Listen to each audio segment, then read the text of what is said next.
Olá, meus amores, bom dia! Olha a tia Érica para mais uma semaninha com vocês. E hoje a nossa aulinha será de geografia. Por quê? Nós estamos um pouquinho atrasados na matéria de geografia, então precisamos adiantar um pouquinho. Então, por isso, nós vamos dar continuidade à vegetação do planeta, tá certo?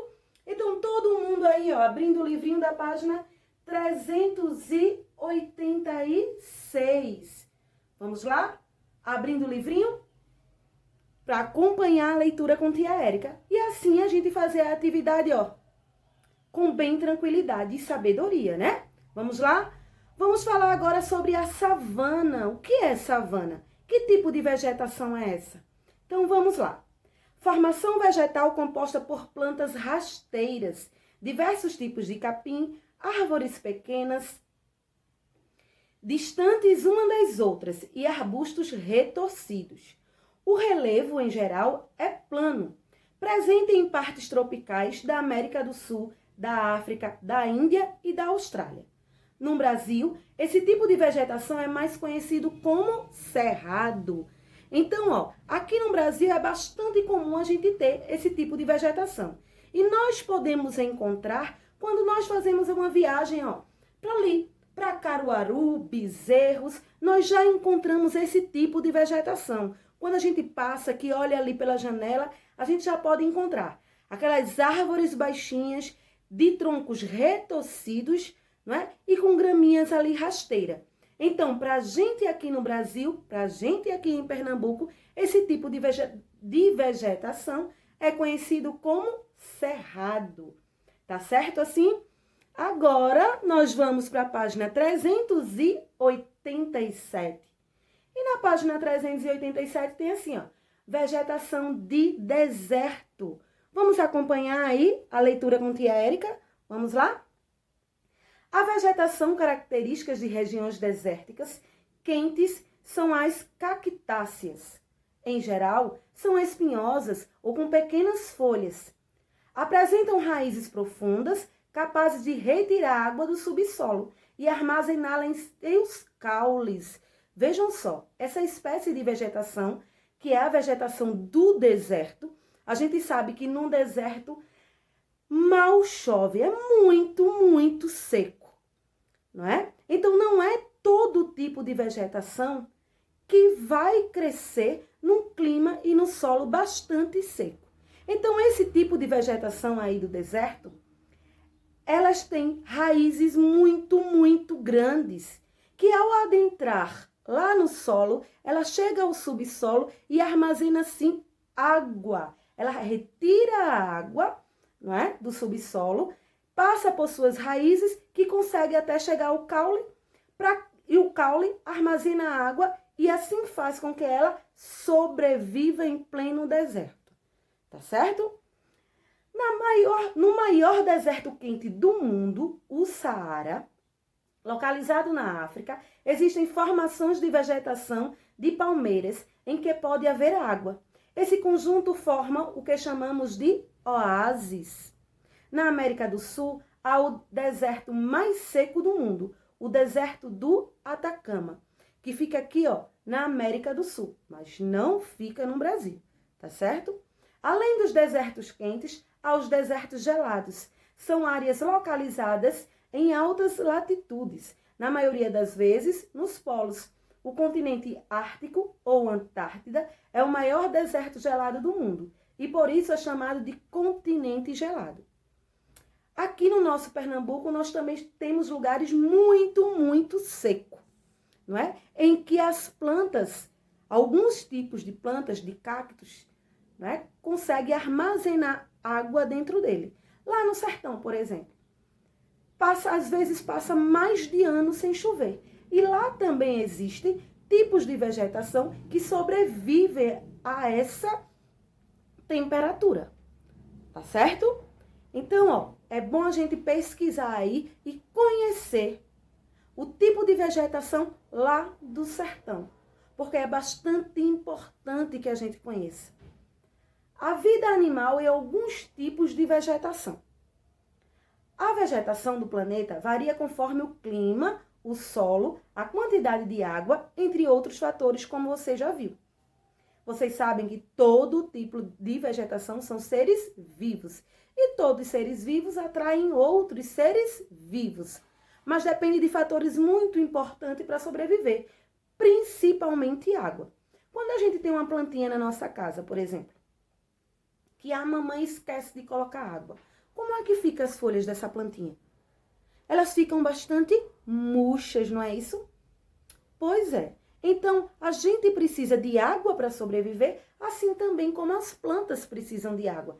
É um dos fatores mais importantes que existe. Então, também alguns animais, alguns seres vivos precisam e necessitam de plantas para a sua sobrevivência, da vegetação. Então, vamos lá. Ela também influencia o clima, podendo torná-lo mais úmido, por exemplo, quando há florestas. Quando nós vamos viajar, por exemplo, que nós saímos de Amaragi e passamos ali naquela conhecida ladeira do Bacalhau. Pergunta à mamãe onde é. Onde tem mata de um lado, mata do outro. Observe que o clima é mais frio. A nossa cidade também, ela é mais fria do que a cidade grande, do que Recife. Por quê? Porque tem mais árvores, porque também tem menos carros, menos fábricas, e isso tudo contribui para que o clima de nossa cidade seja mais frio, não é? Então, outra relação importante se dá entre vegetação e os animais. Para cada tipo de vegetação na Terra, existem tipos de animais que melhor se adaptam e vivem dos recursos que nela encontram. Nas florestas de coníferas, no hemisfério norte, vivem alcaces, ursos pardos, lobos, martas, linces, esquilos, raposas, entre outros. As sementes das coníferas dessas florestas também servem de alimento para muitos tipos de ave, como o cruza-bico, de bico curvo, cujas pontas se cruzam como uma tesoura. Com esse recurso, essa ave consegue cortar as pinhas e abrir as sementes. Nas florestas temperadas, predominam doninhas, lobos, linces, insetos variados, répteis, anfíbios. Nas estepes, há muitos mamíferos, como coiotes, búfalos, leopardos, zebras, girafas, além de répteis, insetos, aves como gaviões e corujas. Nas tundras, por causa do frio intenso, há espécies de animais que mudam de habitat quando chega o inverno, como o lobo, o urso polar, a coruja das neves e outros. Os lemmings, pequenos roedores, no entanto, cavam buracos e túneis no gelo e ali se abrigam comendo musgos e linques. Então vejam só, né? Como nós, todo tipo de vegetação e todo tipo de animal vai se adaptar ao solo e às suas condições para a sua sobrevivência. Tá certo? Então, é super importante que tenhamos consciência de preservar a natureza. Quando a gente preserva, nós estamos preservando também, assim, a nossa vida. Então, vamos lá para a página 388. Na página 388, temos aí a atividade. Então, uma atividade super fácil, né? Que tem assim. Primeiro, pinte de vermelho as características da savana e de verde as características do deserto. Tem aí vários quadrinhos com suas frases e você vai pintar o quadrinho de vermelho que tiver as características da savana e de verde as do deserto. No segundo, você vai completar as informações. O deserto mais seco do mundo é o deserto de Thierry, que acabou de falar isso aí. Que se localiza na... Então, o terceiro. Qual é o maior deserto quente do mundo e onde está localizado? Também você encontra na página 387. Onde se localiza o deserto mais gelado do mundo? Vai lá, pesquisa e coloca aí. Escolha um tipo de vegetação, pesquise e preencha o quadro. O tipo de vegetação que você pesquisou, coloca lá o nome da vegetação. Características, como é que ela é? Como é que ela sobrevive? Ela é grande, ela é rasteira? não é? Como é? E locais do planeta onde ocorre, ou seja, onde podemos encontrar. O sexto, indique 1 para as características das florestas tropical e 2 para as vegetações mediterrâneas. Então, ó, 1 ou 2, tá certo? Vai ler aí e colocar, tá bom? Super fácil, não é? Então, mais tarde, tia Érica quer ver todas as fotos.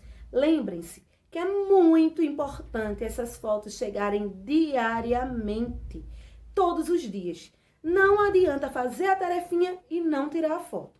Por quê? Porque essas fotos servem de registros, não é? É a sua presença na aula. Quando você não envia foto para a tia Érica, é como se você estivesse levando falta. E tia Érica não quer que isso aconteça. Nem tia Érica e nem tia Júlia. Tá certo? Então, ó, vamos tirar a foto e mandar, tá certo? Um grande beijo, fica com Deus e até amanhã.